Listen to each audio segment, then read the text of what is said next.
දවස් 30ක්ම unlimited Netflix බලන්න. unlimited data pack එකක් මුළු පවුලටම unlimited fun එකක් අරගන්න. අදම active කරගන්න. නව sunlight sakura දැන් දික්කල් පවතින සකුරා මල් සුවඳින්.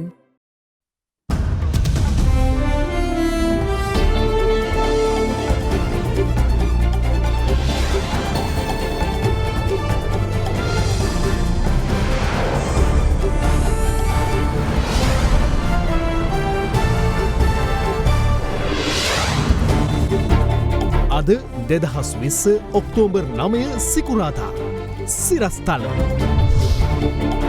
මිනුවන්ගොඩ කොවිඩ් පොකුරට තවත් දහස්සයක් මුළු ගණන 1069ක් තෙක් ඉහළට රිච්වේ ළමා රෝහලේ බිලින්දෙකුටත් කොවිඩ් උසස් පෙළ සහ ශිෂ්‍යත්ව විභාග ප්‍රවේශ පත්‍රයේ ඇඳිරි නීති බලපත්‍රයක් ලෙස භාවිත කළ හැකි බව පොලිසිය කියයි.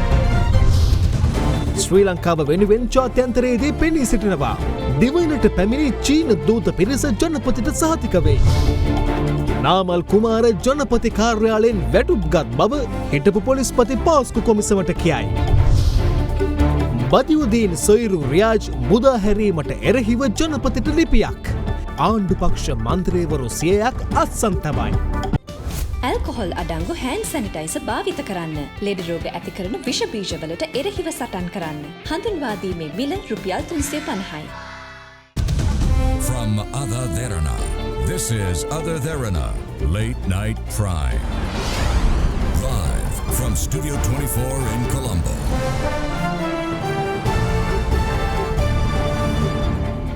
ආයුබෝවන් ඔබ අදත් එක්වන්නේ අද දෙරණ රාත්‍රී 10 ප්‍රධාන ප්‍රවෘත්ති විකාශයත් සමගින්.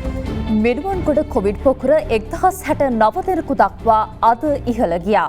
ඒ තවත් නව අසාදිතයන් 16 දෙනෙකු හඳුනා ගැනීමත් සමගින්. මේ අතර රිජ්වේ ආර්යා ළමා රෝහලේ බිලින්දියකටද කොවිඩ් වැළඳී ඇති බව අද අනාවරණ වුණා. The big story. Minuwangoda Covid පොකුරේ ආසාදිතයන් ගණන අද පස්වරුවේ 1069ක් දක්වා ඉහළ ගියා. ඒ මිනුවන්ගොඩ ඇඟලුම් කර්මාන්ත ශාලාවේ සේවකයන් 2 දෙනෙක් ඔවුන්ගේ ආශ්‍රිතයන් 11ක් හා එම ආයතනයේ සේවකයන්ගේ ආශ්‍රිතයන්ගේ සැක කෙරෙන 3 දෙනෙකු හඳුනා ගැනීමත් සමගයි. ඊයේ දිනේද ආසාදිතයන් 19 දෙනෙකු අලුතින් හඳුනා ගැනුණා. ඇඟලුම් කර්මාන්ත ශාලාවේ වාර්තා වෙච්ච රෝගීන්ගේ ආශ්‍රිතයින් අතර අපිට රෝගීන් කිහිප දෙනෙක් මේ වෙන විටත් වාර්තා වෙලා තියෙනවා. එහෙම වාර්තා වුණාම ඒ රෝගීන්ගේ ආශ්‍රිතයින් අතරත් PCR පරීක්ෂණ කිරීම අපි ආරම්භ කර ඒ අතරත් යම්කිසි රෝගීන් සිටිදයි අපි පරීක්ෂා කරනවා. සමහර විට තවමත් හඳුනා නොගත්තු රෝගීන් මේ සමාජය තුළ අපිට එන්න පුළුවන්. මේ අතර මිනුවන්ගොඩ ඇඟලුම් ආයතනයේ සේවය කරන හොරණ කඳන්හේන ප්‍රදේශයේ පදිංචි පුද්ගලයෙකුට පසුගියදා වෛරසය ආසාදනය වීමත් සමග ඔහුගේ බිරිඳ සේවය කරන හොරණ මූලික රෝහලේ 5 වන වාට්ටුව තාවකාලිකව වසා දැමුණා. සෞඛ්‍යංශ පැවසුවේ එහි සේවය කරන හෙදියන් අතර සිදු කළ PCR පරීක්ෂණ වලින් පසු අදාළ සේවකයාගේ බිරිඳ සමග සේවය කළ හෙදියකට වෛරසය ආසාදනය වී ඇති බවට තහවුරු වූ බවයි. ඒ අනුව අදාළ හෙදිය ඊයේ රාත්‍රියේම ප්‍රතිකාර සඳහා නෙවිල් ප්‍රනාන්දු රෝහලට යොමු කෙරුණා. ඒත් සමගම රෝහලේ 5 සහ 7 යන වාට්ටු තාවකාලිකව වසා දැමුණා. කහතුළුව සෞඛ්‍ය වෛද්‍ය නිලධාරී කාර්යාලය පැවසුවේ ඇයගේ සැමියා සේවය කරන සුපිරි වෙළඳසැල ජාලයකට අයත් මත්තේගොඩ තොග බෙදා හැරීමේ මධ්‍යස්ථානයේ ඔසුසල වසා දමා එහි සේවකයන් 8 දෙනෙකුද ස්වයං නිරෝධායනයට යොමු කළ බවයි. මේ අතර මිනුවන්ගොඩ ඇඟලුම් කර්මාන්ත ශාලාවේ සේවකයන් පිරිසක් සමග පසුගිය 29 වෙනිදා සිට 4 වෙනිදා දක්වා කතරගම ප්‍රදේශයේ සංචාරක නිරත වූ පුද්ගලයෙකුටද වෛරසය ආසාදනය වී තිබෙනවා. ඔහු ගම්පොල උඩගල්පාය ප්‍රදේශයේ පදිංචිකරුවෙක්. මේ අතර මිනුවන්ගොඩ බ්‍රැන්ඩික්ස් ඇඟලුම් කර්මාන්ත ශාලාවේ සේවය කර වතුකරයට පැමිණ සැඟව සිටි කාන්තාවක් සහ ඇගේ පවුලේ සමාජිකයන් අද නිරෝධායනයට යොමු කෙරුණා. මේ අතර හලාවත මුන්නේස්වරම් කෝවිලට පැමිණි පුද්ගලයෙකුට කොවිඩ් ආසාදනය වී ඇති බව සෞඛ්‍යංශ තහවුරු කරගෙන තිබෙනවා. සෞඛ්‍යංශ පැවසුවේ හංගුරන්කත පදිංචි එම ආසාදිතයා තවත් පිරිසක් සමග පසුගිය 3 වෙනිදා සවස මුන්නේස්වරම් කෝවිලට පූජාවක් සඳහා පැමිණ ඇති අතර ඔවුන් ඊශ්වර දේවාලයට සහ කාලි දේවාලයටද ගොස් ඇති බවයි. ඒ අනුව එම දේවාල දෙකෙහි පූජා පැවැත් වූ පූජකවරුන් සහ එම අවස්ථාවට සහභාගී වී ඇති බැතිමතුන් සොයා විමර්ශනයක් ආරම්භ කර ඇති බව සෞඛ්‍යංශ සඳහන් කළා. මේ අතර හලාවත නගරයේ පාසලක 12 වෙනි ශ්‍රේණි ඉගෙනුම ලබන සිසුවෙකුටද COVID-19 වෛරසය ආසාදනය වී තිබෙනවා. එම සිසුවා පසුගිය සතියන්තයේ ගම්පහ පැවැත්වෙන පුද්ගලික උපකාරක පන්තියකට සහභාගී වී ඇති අතර මෙම දරුවා සමග වෑන් රථයක ගමන් කළ බව කියන තවත් සිසුන් 17 දෙනෙකු සම්බන්ධයෙන්ද සෞඛ්‍යංශවල අවධානය යොමු වී තිබෙනවා. මේ අතර ගම්පහ රෝහලේ සුළු සේවකයෙකුටද COVID-19 වෛරසය ආසාදනය වී තිබෙනවා. පොලිසිය පැවසුවේ මිනුවන්ගොඩ හොරම්පැල්ල ප්‍රදේශයේ පදිංචිකරුවෙක් වන ඔහු ප්‍රතිකාර සඳහා IDH රෝහල වෙත යොමු කළ බවයි. ප්‍රතිකාර ලබා ගැනීමට කොළඹ රිච්වේ ආර්යා ළමා රෝහලට රැගෙන ආ මාස 9ක් වූ දරුවෙකුටද කොවිඩ් ආසාදනය වී තිබෙනවා. පසුගිය 7 වෙනිදා රෝහලට රැගෙන ආ මෙම දරුවා මිනුවන්ගොඩ කර්මාන්ත ශාලාව ආසන්නයේ පදිංචි බවට තහවුරු කර ගැනීමත් සමග එදිනම PCR පරීක්ෂණවලට යොමු කර තිබුණා. දරුවා මේ වන විට ප්‍රතිකාර ලබන්නේ IDH රෝහලේ. මෙවන් පසුබිමක අගෝස්තු මාස සිට රිච්වේ ආර්ය ළමා රෝහලේ ප්‍රතිකාර ලබන මාස 5ක් වයසති දරුවෙකුගේ පියාට COVID-19 වෛරසය ආසාදනය වී ඇති බවට රෝහලේ සිදු කළ PCR පරීක්ෂණයකින් තහවුරු වී තිබෙනවා. 8 වෙනි මාසයේ සිට ප්‍රතිකාර ලබන දරුවෙක් මෙම රෝහලේ නතර වෙලා සිටිනවා. ඒ දරුවාගේ වයස මාස 5ක් පමණ විතර වෙනවා. ඒ දරුවාගේ පදිංචිය නුවර ප්‍රදේශයේ. නමුත් මාස 2කමාරක පමණ කාලයක් තිස්සේ ඒ අය කොටිකාවත ප්‍රදේශයේ තමයි නතර වෙලා ඉන්නේ. මේ අතර කටුනායක ආයෝජන ප්‍රවර්ධන කලාපයේ පිහිටි පෞද්ගලික ඇඟලුම් කර්මාන්ත ශාලාවක සේවිකාවකටද වෛරසය ආසාදනය වී තිබෙනවා.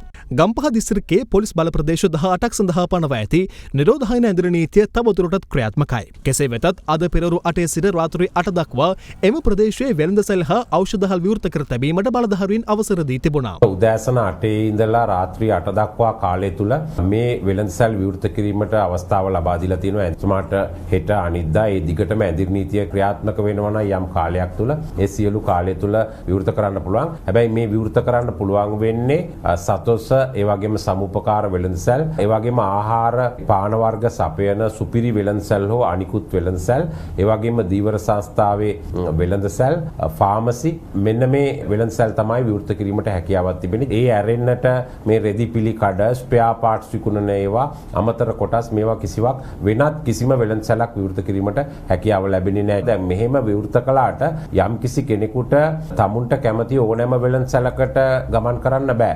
තමුන්ගේ පදිංචිය තියෙන නිවසේ ලිපිනේ ඉඳලා ඒ ආසන්නම තැනකට තමයි ගමන් කරන්න වෙන්නේ. හැබැයි නිවසෙන් එක්කෙනෙක් පමණක් යන්න.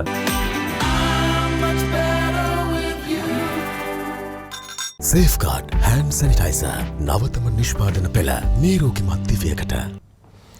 මේ අතර මීට සුළු වේලාවකට පෙර තවත් COVID-19 ආසාදිතයන් 14 දෙනෙකු වාර්තා වුණා. ඒ අතරට මිනුවන්ගොඩ ඇඟලුම් කම්හලේ එක් අයෙකු සහ ඔවුන්ගේ සමීපතමෙන් 13 දෙනෙකු ඇතුළත් වන බවයි යුද හමුදාපතිවරයා පවසන්නේ. ඒ අනුව මිනුවන්ගොඩ කොවිඩ් පොකුර 1083ක් දක්වා ඉහළ යනු ඇති. එමෙන්ම මෙරටින් වාර්තා වූ මුළු කොවිඩ් ආසාදිතයන් සංඛ්‍යාව 4523ක් දක්වා ඉහළ ගොස් තිබෙනවා. අපොස උසස් පෙළ සහ පහවසර ශිෂ්‍යත්ව විභාග ප්‍රවේශ පත්‍රය නිරෝධායන ඇඳිරි නීතිය ක්‍රියාත්මක ප්‍රදේශවල ඇඳිරි නීති බලපත්‍රය ලෙස භාවිත කළ හැකි බව පොලිසිය පවසනවා. අධ්‍යාපන අමාත්‍යාංශය පවසන්නේ නිරෝධායන ඇඳිරි නීතිය ක්‍රියාත්මක ප්‍රදේශවල සිසුන් වෙනුවෙන් එම ප්‍රදේශවලම අතිරේක විභාග මධ්‍යස්ථාන ස්ථාපිත කරන බවයි. අධ්‍යාපන අමාත්‍යාංශය අද නිවේදනය කළේ අදාළ විභාගවලට පෙනී සිටින සියලුම සිසුන් තම තොරතුරු අධ්‍යාපන අමාත්‍යාංශයේ නිල වෙබ් අඩවියේ දක්වා ඇති තොරතුරු පත්‍රිකාව සම්පූර්ණ කළ යුතු බවයි.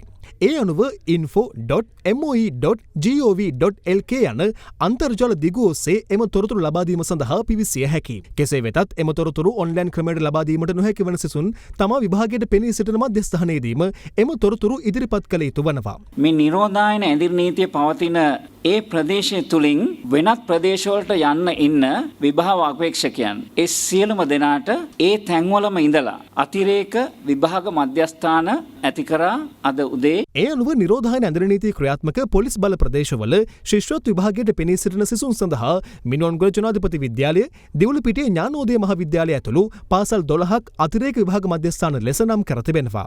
එමෙන්ම උසස් පෙළ විභාගයට පෙනී සිටින එම ප්‍රදේශවල සිසුන් සඳහාත් කොටුගොඩ රාහුල විද්‍යාලය, දුනුගහ රණසිංහ මහාවිද්‍යාලය ඇතුළු පාසල් 12ක් අතිරේක විභාග මධ්‍යස්ථාන ලෙස නම් කර තිබෙනවා.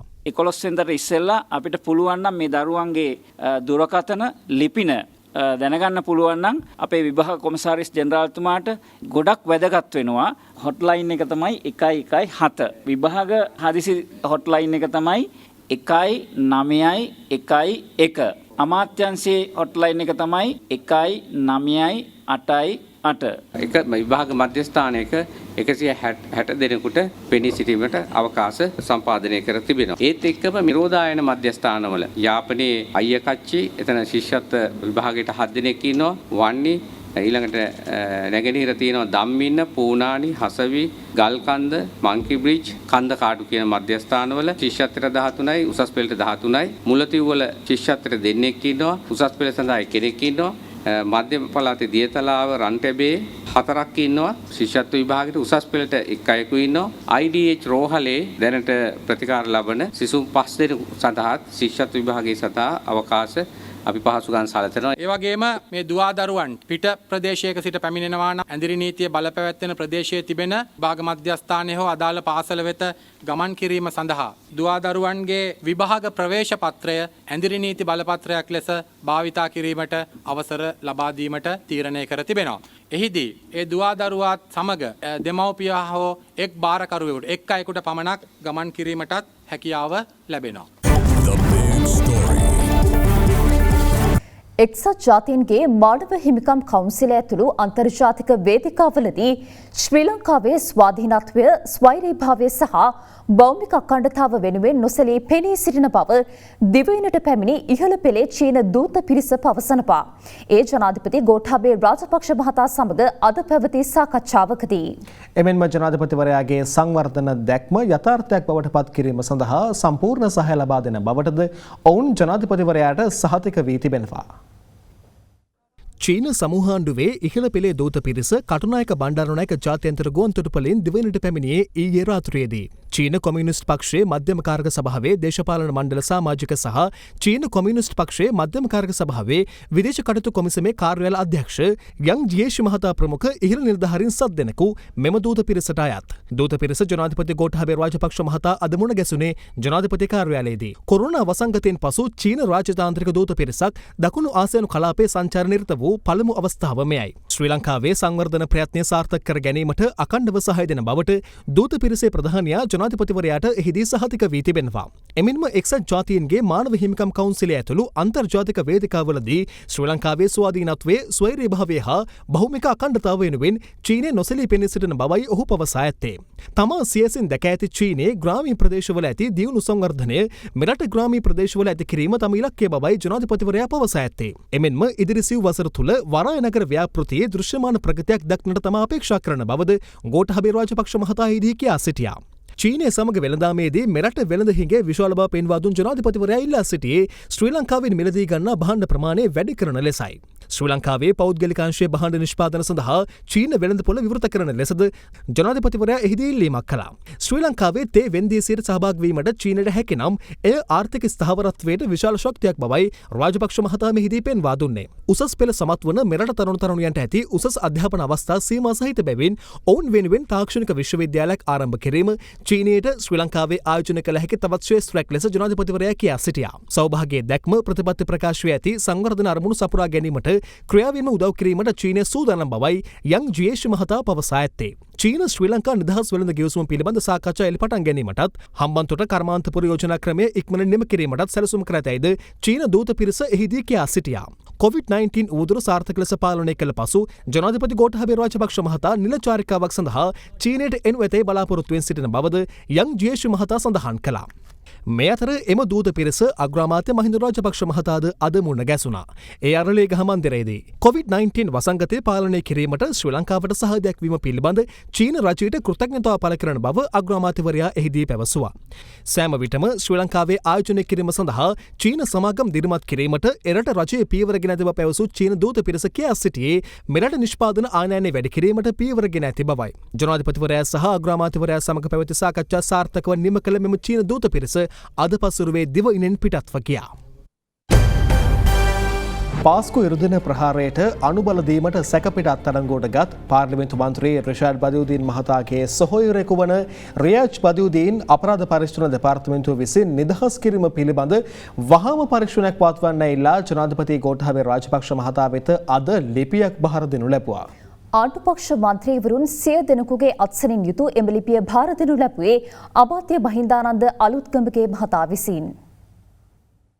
රියාජ් බදියුදේ නිදහස් කිරීම පිළිබඳ පරීක්ෂණයක් ඉල්ලා සකස් කරනු ලිපිය ජනාධිපති ගෝඨාභය රාජපක්ෂ මහතා සහ අග්‍රාමාත්‍ය මහින්ද රාජපක්ෂ මහතා වෙත අද බහර දෙනු ලැබුවේ අරලියගහ මන්දිරයේදී පැවති පාර්ලිමේන්තු කණ්ඩායම් රැස්වීමේදී. එම ලිපියට ආණ්ඩුපක්ෂ මන්ත්‍රීවරු 100 දෙනෙකු අත්සන් තබා තිබෙනවා. මෙම අත්අඩංගුවට ගැනීම සම්බන්ධයෙන් 2020 අප්‍රේල් 15 වන දින පොලිස් මාධ්‍ය ප්‍රකාශකවරයා විසින් ප්‍රකාශ කළේ රියාජ් බදියුදීන් යන අය එක් බෝම්බකරුවෙකු සමග ඍජුවම සම්බන්ධතා පවත්වා ඇති බවත් එක් බෝම්බකරුවෙකු සමග ප්‍රහාරයට ආසන දිනකදී ප්‍රසිද්ධ හෝටලයකදී හමු වී සාකච්ඡා පවත්වා තිබෙන බව අනාවරණය වී ඇති බවත් ලිපියේ සඳහන් වනවා. එසේම පාස්කු ප්‍රහාර එල්ල කළ සමයේ මෙරට යුද හමුදාපති ජනරාල් මහේෂ් සේනානායක මහතා පසුගියදා ජනාධිපති කොමිසම හමුවේ සාක්ෂි දෙමින් සහරාන් හෂිම්ට බෝට්ටුවක් ආධාරයෙන් ඉන්දියාවට පලා යාමට හිටපු අමාත්‍ය රිෂඩ් බදියුදීන් සහෝදරෙක් උපකාර කළේද පවසා ඇති බවද ලිපියේ පෙන්වා දී තිබෙනවා. මෙවන් ප්‍රබල සාක්ෂි අනාවරණය වී තිබෙදී රියාජ් බදියුදීන් අධිකරණයට ඉදිරිපත් නොකර කිසිදු නීතිමය අවසරයකින් තොරව අපරාධ පරීක්ෂණ දෙපාර්තමේන්තුව මගින් නිදහස් කිරීම අත්අනෝමතික බවත් ඒ පිළිබඳ පූර්ණ පරීක්ෂණයක් පවත්වා ත්‍රස්තවාදීන් අනුබල දුන් රියාජ් බදියුදීන් යලි අත්අඩංගුවටගෙන නීති ක්‍රියාත්මක කරන මෙන් එම ලිපියේ සඳහන්. පාස්කු ප්‍රහාරය සම්බන්ධයෙන් දැනට රැඳවුම් බහරේ පසුවන නීතිඥ හිජාස් හිස්බුල්ලා නිදහස් කරන්නයි සමගි ජනබලවේගයේ පාර්ලිමේන්තු මන්ත්‍රී ඉරාන් වික්‍රමරත්න මහතා කළ ප්‍රකාශය හරහා දැනට සිදුවන පරීක්ෂණවලට බලපෑමක් එල්ල විය හැකි බව කොළඹ අගරදුගුරු පදවියේ මාධ්‍ය ප්‍රකාශක ආචාර්ය කැමිලස් ප්‍රනාන්දු පියතුමා පවසනවා. මන්ත්‍රීවරයා ඊයේ පාර්ලිමේන්තුවේ කළ එම ප්‍රකාශය සම්බන්ධයෙන් පෝච්චි ඇල්ලේ ගුණවංශ හිමියන්ද අදහස් පළ කළා. රියාජ් බතයුර්ඩීන් මහතාව කිරබාරයේ තිබිලා දීර්ඝ කාලයක් නිදහස් කරලා තිබෙනවා. ඒ නිදහස් කරලා තියෙන එක හොඳයි එක. තවත් රැඳවියෙක් සිටිනවා හිජාස් හිස්බුල්ලා කියන නීතිඥවරයා. දැන් මාස 6ක් විතර ඇයි අහිංසක මිනිහෙක් මේ වගේ දිගටම තියාගෙන ඉන්නේ? ගරු ඉරාන් වික්‍රමරත්න මහත්මයා මේ මොහොතේ පරීක්ෂණයට ලක් වී සිටින පාර්ශවකරුවෙක් පිළිබඳව ඔහුව නිදහස් කරන ලෙස ඉල්ලීම අපගේ විශේෂිතම දුක්පිට පත්වීම සහ ඒ ආකාරයෙන්ම කම්පනයට ලක්වීම අනිවාර්යෙන්ම සිදු වී සිටිනවා. අපිට එකාතකින් හිතා ගන්නත් බෑ මේ වගේ ඉල්ලීමක් එතුමා කළේ ඇයි කියන එක. මේ ආකාරයෙන් සාධාරණ පරීක්ෂණයක් පැවැත්වෙන මොහොතේදී ඒ පිළිබඳව මෙසේ කතා කිරීම එය එම ගමන් මාර්ගයට යම්කිසි විදියකින් බලපෑමක් හෝ සිදුවේ හැකි බවද අප විශේෂයෙන් ප්‍රකාශ කරන්න සිටින්නට කැමැතියි. බදුල්දීන් මහතාගේ සහෝදරයා අපි කවුරුත් නොදැනුවත්ව හිටපු ගම නිදහස් කළා. දැන් අනිත් හිස්බුල්ලා නීතිඥතුමා දැනට අත්අඩංගුවට ගෙන සිටින සැකසහිත ඔහු නිදහස් කරන්න නිරපරාධ මිනිසෙක් තියන් ඉන්නවා කියලා ඉරාන් වික්‍රමරත්න සමග ජනබලවේගයේ මන්ත්‍රීතුමා පාර්ලිමේන්තුවේ කියනවා. දෙකොල්ලම එක වගේ මට පේන්නේ එකම පීල්ලේ යනවා වගේ පේනවා සමහර විට. පවන ප්‍රශ්නවල. ඒ නිසා අපි එකක් කියනනම් අහිංසක 200 ගණනක් ජනතාව ඝාතනය කරපු. කවුද මේ ඝාතනය කරේ කියන එක තවම අපිට ප්‍රකාශ කළ නැහැ. එහෙම තියෙද්දි අත්අඩංගුවට ගන්නා ලද පුද්ගලයන් නිදහස් කරන්න කියලා ඉරාන් වික්‍රමරත්න වැනි මන්ත්‍රීවරුන් කතා කිරීම අපේ දැඩි සංවේගයට හේතු වෙනවා. අපි මේවා දැඩි ලෙස හෙලා දකිනවා කියන ප්‍රකාශය මා කළ යුතුයි. යුක්තිය ඉෂ්ට කරන්න කියන එක මේ රජයට අපි පැහැදිලිව ප්‍රකාශ කරනවා. ජනාධිපති ගෝඨාභය රාජපක්ෂ සහ හිටපු ජනාධිපති මෛත්‍රීපාල සිරිසේන යන මහත්වරුන් ඝාතන කුමන්ත්‍රණ තැත ගැන කරුණු හෙළි කළ නාවල් කුමාර නම් පුද්ගලයා හිටපු ජනාධිපති මෛත්‍රීපාල සිරිසේන මහතාගේ ජනාධිපති කාර්යාලයෙන් වැටුප් ලබාගෙන ඇති බව හිටපු පොලිස්පති පූජි ජයසුන්දර අද අනාවරණය කළා. පාස්කෝ ප්‍රහාරය පිළිබඳ ජනාධිපති කොමිසම ඉදිරියේ සාක්ෂි ලබා දෙමින් හිටපු පොලිස්පතිවරයා සඳහන් කළේ සහරාන් සම්බන්ධයෙන් කාතන්කුඩි පොලිසිය සිදු කළ විමර්ශනවලට හිටපු ආණ්ඩුකාර හිස්බුල්ලා බලපෑම් කළ බවට සැක සහිත බවයි. හිටපු පොලිස්පති පූජි ජයසුන්දර මහතා පාස්කු ප්‍රහාරය සම්බන්ධයෙන් විමර්ශනය කරන ජනාධිපති කොමිසම හමුවේ අද සාක්ෂි ලබා දුන්නේ 9 වෙනි දිනටයි. එහිදී ජනාධිපති කොමිසමේ සභාපති විනිසුරුවරයා හිටපු පොලිස්පතිවරයාගෙන් විමසා සිටියේ මෙතරම් වැදගත් තොරතුරක් ලැබිලත් ඇයි හිටපු ජනාධිපතිතුමා මේ කොමිසමේ කියපු විදිහට එතුමා රට යනකොටත් ගුවන් යානයට නැගපු ඔබ මේ ගැන එතුමාට නොකිව්වේ? ඊට පිළිතුරු ලබා දුන් පූජි ජයසුන්දර මහතා සඳහන් කළේ මට මතක විදිහට මම එදා ගුවන්තොටුපළේදී ඔය කියන විදිහට ෆ්ලයිට් එක ඇතුළට ගිහින් ආවේ නැහැ ස්වාමීනි. මම දන්නවා මාව එච්චර එතුමාට රුචි නැහැ. ඉතින් මම කොහොමත් කතා කරන එක මගහැරියා. ජනාධිපති කොමිසමේ අභ්‍යාචනාධිකරණ විනිසුරු නැවත පූජි ජයසුන්දර මහතාගෙන් විමසුවේ ඔබ මෙතෙක් නොකියපු තව මොනවද තියෙන්නේ? ස්වාමීනි මෙතෙක් එළියට නොදාපු ගොඩක් දේවල් තියෙනවා. එකක් තමයි නාමල් කුමාරගේ සිද්ධිය. නාමල් කුමාර් දවසක් මගේ දුරකථනංගේ හොයාගෙන මට කෝල් කරලා කිව්වා මද්‍රව්‍ය සම්බන්ධ අයගෙන තොරතුරු දෙන්නම් කියලා. ඊට පස්සේ නාමල් කුමාරට විග් එකක් දාලා වෙස් ගන්වලා CID වාහනයකින්ම ඔහුව ගෙන්වලා රුපියල් ලක්ෂ 2.5 ගානේ චෙක් දෙකක් දීලා යවුවා පොලිස් ත්‍යාගයක් විදිහට. එතනින් අපේ ගනුදෙනුව ඉවර වුණා. මෙන්න ඊට පස්සේ මේ මිනිස්සයා මාධ්‍ය සාකච්ඡා තියලා අපිට මඩ ගහලා නාලක ගැන අර කතාවක් කිව්වා. ඊට පස්සේ දවසක ජනාධිපති මද්‍රව්‍ය විනාශ කාර්යාංශයේ සභාපති ලෙස කටයුතු කළ හිටපු වෛද්‍ය සමන් කිතලාරච්චි මහත්තයා මගෙන් ඇහුවා ඇයි අර නාමල් කුමාර ඔයාලට මෙහෙම කතා කරන්නේ? හොඳටම ගහනව නේද කියලා. නාමල් කුමාර ඔවුන්ගේ දේශකයෙක් විදිහට වැඩ කරාලු. එයාට ජනාධිපති කාර්යාලයෙන් ඒකට පඩි ගෙව්වාලු. ඒ වෙලාවේ ඔහු ජනාධිපති කාර්යාලයට සම්බන්ධ එහි වැටුප් ගන්න කෙනෙක් කියලා දැනගත්තා මට තේරුණා මේ එකපාරට ආපු නාමල් කුමාර කවුද කියලා. තවත් දේශීය පුවත් කිහිපයක් දැන්. මෙවර ලෝක තැපැල් දින සැමරුම සඳහා එළිදැක්වුණු මුද්දර සහ මුළුදින කවර සඳහා ලෝකයේ සහ ලෝකයෝ යළි නැගිටින රට ජාතික චිත්‍ර තරගයට යොමු කළ චිත්‍ර අතරින් චිත්‍ර 5ක් පසුගියදා තැපැල් දෙපාර්තමේන්තු නිලධාරීන් විසින් තෝරා ගනු ලැබුවා. ඒ අනුව එම චිත්‍ර සහ තවත් නිර්මාණ තුලත් මුද්දර සහ මුළුදින කවර අදට ඉදී තිබෙන 146 වන ලෝක තැපැල් දිනය වෙනුවෙන් එළිදැක්වුණා. එහිදී යළි නැගිටින රට ජාතික චිත්‍ර තරගෙන් තෝරාගත් චිත්‍ර 5 අතරින් චිත්‍ර 3ක් මුද්දර සඳහාත් එක් චිත්‍රයක් මුළුදින කවරයකට සහ තවත් චිත්‍රයක් සිහිවඩන පත්‍රිකාවකටත් එක් කර තිබුණා. ශ්‍රී ලංකා ජාතික ක්‍රිකට් කණ්ඩායමේ දිනේෂ් චන්දිමාල් සහ තිසර පෙරේරා යුද හමුදාවේ මේජර් නිලයට පත් කිරීම යුද හමුදාපති ලෙතනන්ට් ජෙනරාල් ශවේන්ද්‍ර සිල්වා මහතාගේ ප්‍රධානත්වයෙන් අද සිදු කෙරුණා. ඓතිහාසික සෙල්ල කතරගම පුරාණ වල්ලිමාතා ගල්ලෙන් විහාරස්ථානයේ ප්‍රධාන දේවාලයේ පඳුරු පෙට්ටිය කිසියම් පුද්ගලයෙකු විසින් කඩා එහි තිබූ මුදල් සොරාගෙන තිබෙනවා. ඔහු එම සොරකම් සිදු කරන ආකාරය CCTV කැමරාවක මෙලෙස සටහන් වී තිබුණා.